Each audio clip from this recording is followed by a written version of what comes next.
Hello, walkers. I'm here with Greg Nicotero, the Walking Dead special effects creator, actor, director, and producer. Hello, how are you? I'm good, thanks. How about you? I'm great. And how are you feeling after the season finale? I'm feeling good. I'm feeling like all of the effort and hard work that this cast and crew put together is finally out there for the world to see. I think one of the hardest things is not talking about what's going to happen, knowing which characters are going to live and which characters are going to die. It's really hard. It's hard to know that we filmed that stuff in October and we have to wait until April to even talk about it. We have to be very careful. Yes, I imagine it's a very hard job. Is anyone mad with you because of Andrea's death? Because we lost a very loved character. I don't know if mad is the right word. It's challenging because in our world, in our universe, that stuff kind of happens. I even had a conversation with my kids. I have a 10-year-old and a 7-year-old, and my 7-year-old said, "Well, Dad, that's kind of the way the world is now." Okay. So even my children understand the fact that everyone is fair game. Do I agree that Andrea should be gone? No, I genuinely believe that.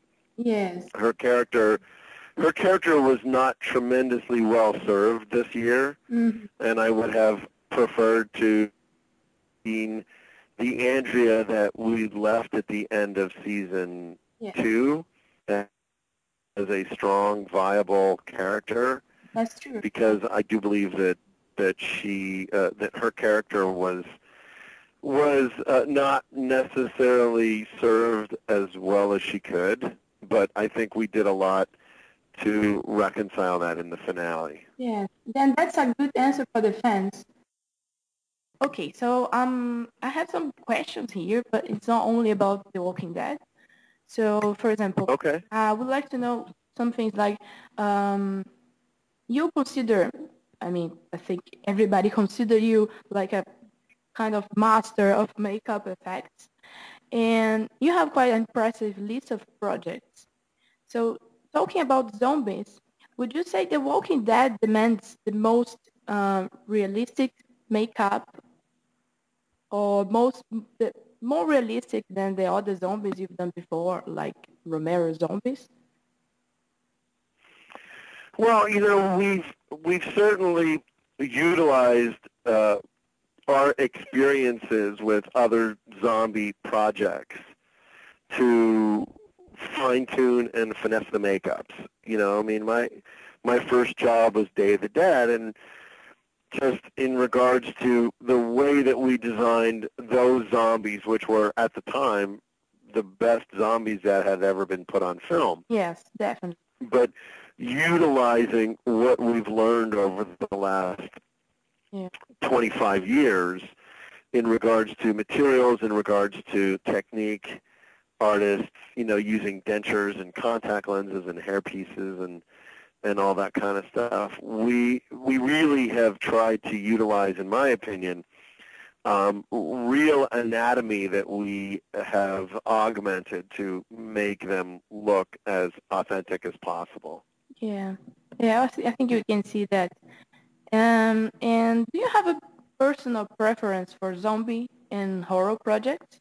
Is it safe to say you are a big name in this genre because you are a big fan as well? Yes. Oh, yeah. Well, listen, I'm a big fan of George's projects. Mm-hmm. Dawn of the Dead, the original Dawn of the Dead is still literally one of my top 2 movies. So I have a penchant for, I don't want to say old school, I want to say classic. Yeah. I feel like George's material and his scripts and his movies really set the standard. And what I think is important about The Walking Dead is The Walking Dead pays a tremendous tribute to the original zombie lore that George established. Our zombies aren't fast-moving. They don't run. They don't talk. They don't think. Yeah.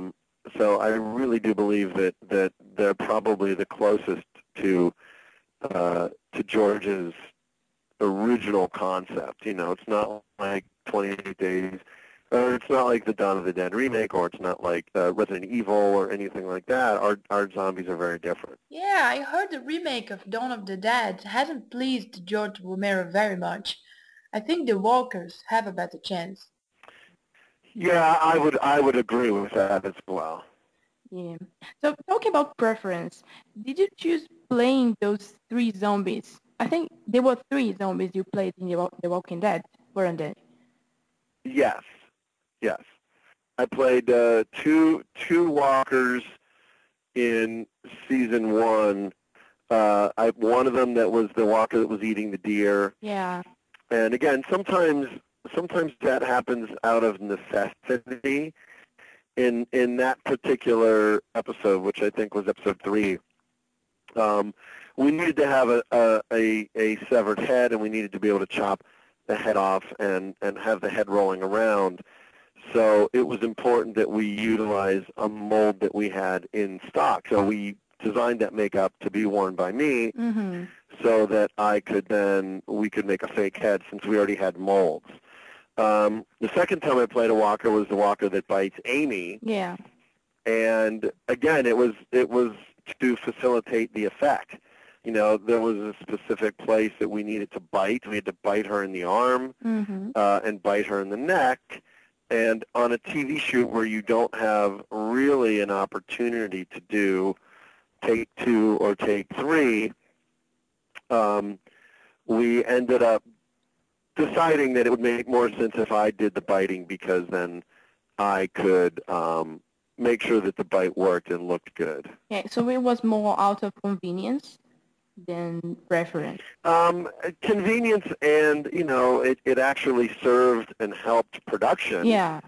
Because we were able to get the gags done quicker and more efficiently than if we had someone else do it that didn't know exactly how to execute the bite, something like that. So it really is always important that we make sure that the gags go off. Yes. Without a hitch. You do enjoy playing zombies, don't you? Because it's not the first time. I've seen other films that you. No, of course I do. It's fun. I mean, it's like Halloween. You get to walk around on set. When I was a zombie in season 3, it was a quick shot on the street in episode 9, where the walkers are eating somebody in the streets of Woodbury, and Andrea walks up and shoots me in the head. It was a lot of fun for me, though. I mean, I loved being in the makeup, and being able to walk over and walk up to people and stand next to them and have them not recognize me or not know who I was. I mean, I love that stuff. It's fun. Who wouldn't love to do that? Yeah. So I'm sure nobody. Yeah, who wouldn't want to do that? Yes. So I'm sure nobody has asked you before, but do you read the comics? Of course, yes. I love the comic books. I think that the graphic novels are great and tremendously dark, very well written, and it's something that Frank Darabont said to me a long time ago, because he and I had talked about wanting to do a zombie project together. I mean, we've always loved zombie stuff. So we really wanted to do something that made sense. And Frank's feeling about it always was, well, what I love about The Walking Dead. Yeah, and it's a great story. And it's a compelling story that allows, that pulls you into it. Yes. It's not just a zombie show. If it was just a zombie show, it would probably feel just like all the other movies. Yes. that we're out there. So the fact that the show has been able to find that niche and get us to a fantastic place where we have great stories to tell, I think is really important. Yes, and now you are a very important part of the show because you're a producer, you do the makeup, and you acting, like you are everywhere in the show. Does it feel good? Well, I love it. I love what I do, and I have fun doing it. I love the show. I mean, the fact that it's and that people clamor to be a part of the show is really, really exciting for me. Mm-hmm. Because it's what it's really what it's about for us. I just think that it's something that you strive for your entire career, to be able to be involved in something that people see, that people love, that people appreciate, and that people talk about. Yeah. I mean, I really do appreciate we do. Is that my 10-year-old son is the biggest fan of The Walking Dead, and it still surprises and excites me that my children and my family just love what I do and contribute to. Yeah, but it does look fun when we see the photos from the cast and crew. It does look very, very fun. So another question. It is fun, and we love it. That's what makes it. That's what makes it really. That's what makes it really exciting. Yeah. So another question here. When we think about makeup effects, and we always think first of zombies, but there is some pretty tough stuff to do apart from the zombies.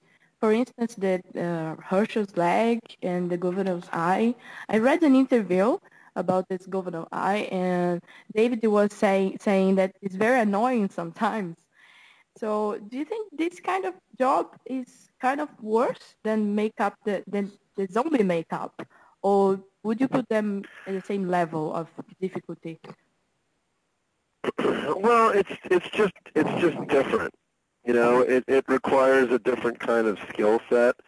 In regards to doing what we do.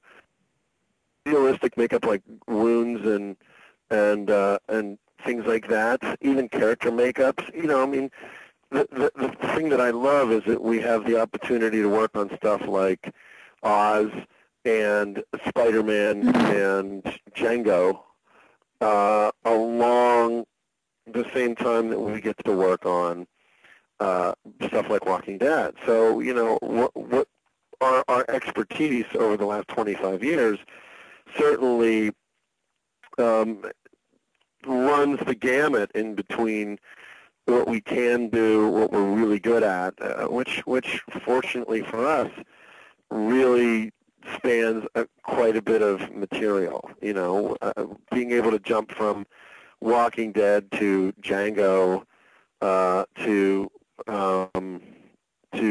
Oz and Spider-Man. I mean, we have a fantastic crew, and makeup effects are makeup effects. And what's great about The Walking Dead is that it celebrates that contribution to the industry. Yeah. It really does celebrate practical effects and makeup. It's not digital effects. So it gives us a great opportunity to have artists that are sculptors and painters and mold makers. It's hands-on, and that's really, to me, tremendously exciting. And talk about the past again.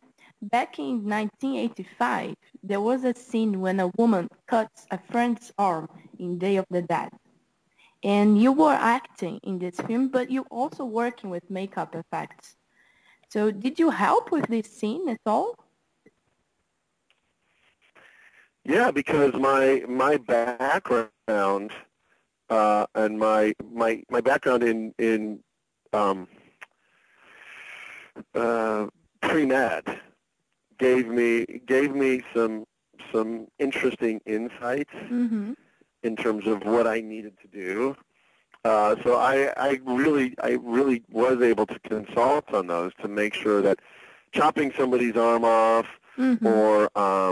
or cauterizing something was medically accurate, because I was at that point in my life studying pre-med, and I actually at one point thought I was going to be a doctor, and that I just sort of decided that I was going to jump into the movie business after deciding that I didn't want to be a doctor anymore. Thank God. We really appreciate that.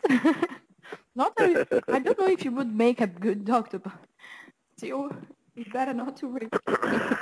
So did the shooting, Yeah, did the shooting with Rick and Herschel have anything in common with that scene? Did you shooting what? with Rick and Herschel when Rick did the same with Herschel's leg? Oh, well, it was not.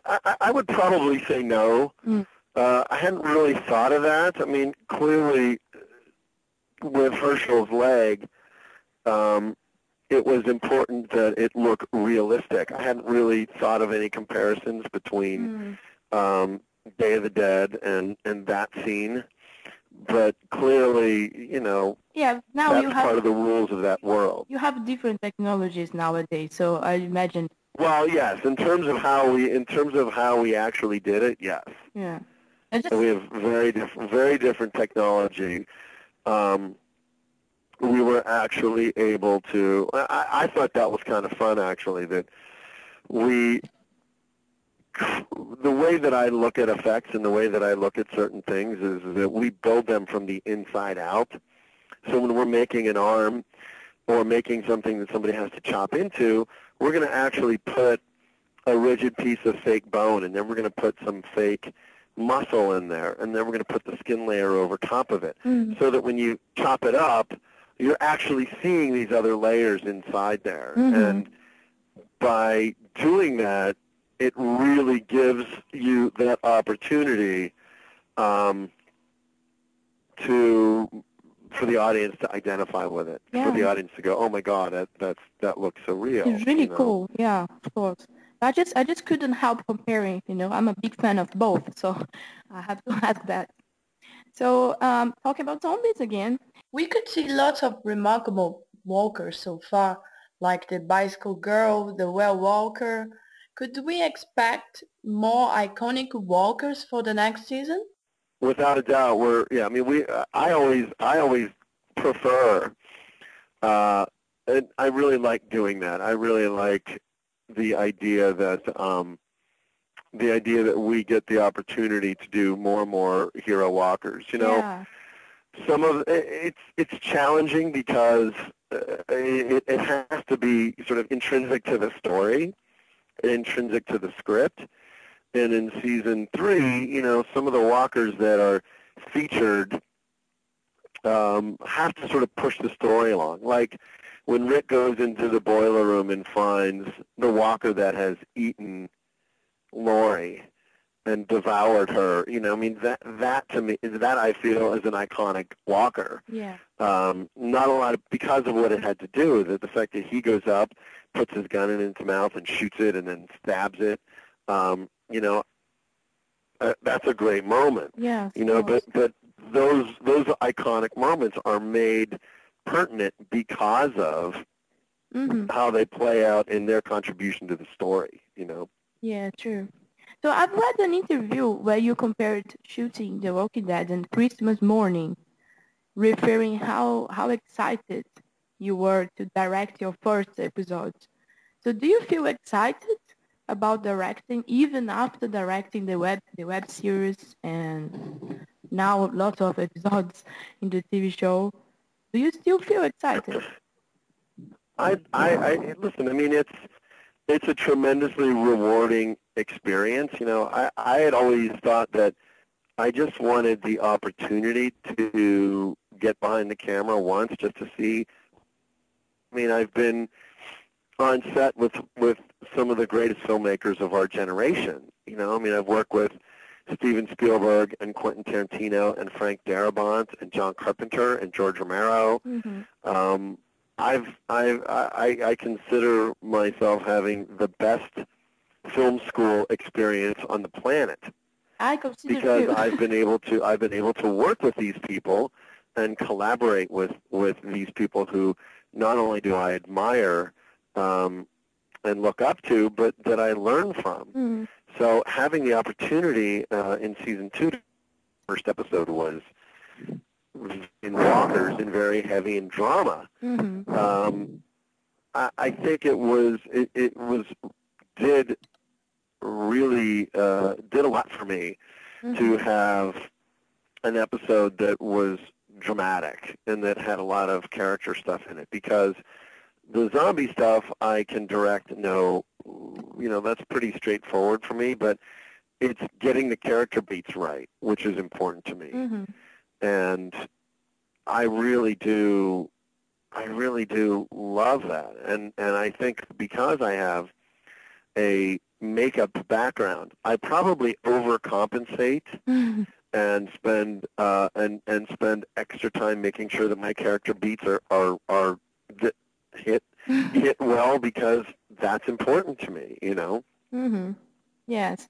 So I've also read that you've been handpicking the zombies according to their faces.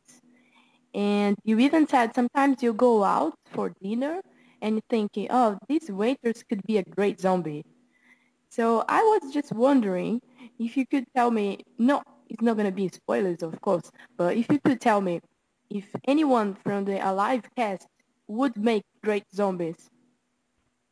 Anyone from where? From the current Alive cast in The Walking Dead? Yes. Oh, you mean who would make a good zombie? Yeah, by the faces. Like, let's say, would an Andrea be a good zombie?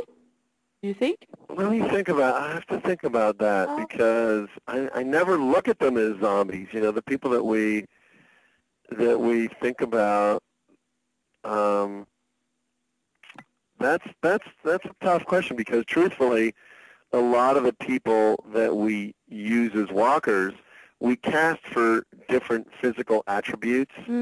Like we cast them to have really big eyes so that you can see their eyes, and good bone structure and such like that. So it's hard for me to really say who would make a good walker or not. Oh. I mean, I don't want any of them to be walkers. Yes, of course. People want. No, I know. That's a great question. I mean, I would probably say, I think from an acting standpoint, I'd love to see Andy in zombie makeup. And we kind of even joked around at one point, like said, hey, if you guys ever want to get in zombie makeup, we'll make you unrecognizable so that you could go through the process of being a zombie and knowing what it's like to be on the other side of the camera, but not as Rick Grimes as a zombie, but just as one of the other actors. What could you tell us about the next season? Well, we've certainly left things open.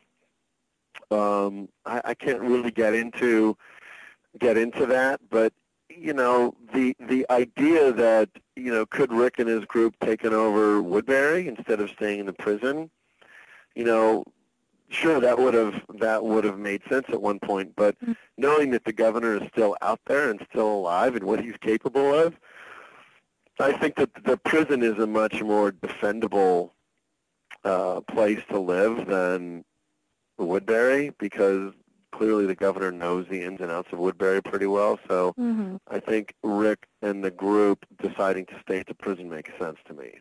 You already mentioned that your children love your job, right? How does that work? Well, but my children come to my studio and see what we're building all the time. So I think that my kids understand that it's not real, that it's all make-believe. And I try to explain to them, it's like Halloween. It's a costume. It's not real.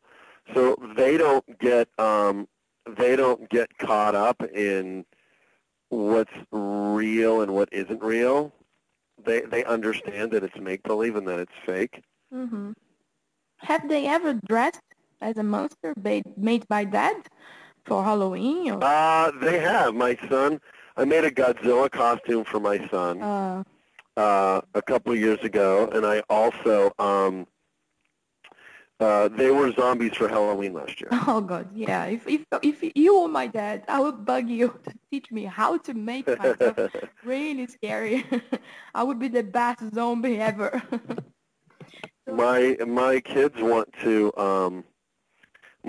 come down and be zombies this season, which makes me laugh. I think my kids are hilarious. My kids are so funny.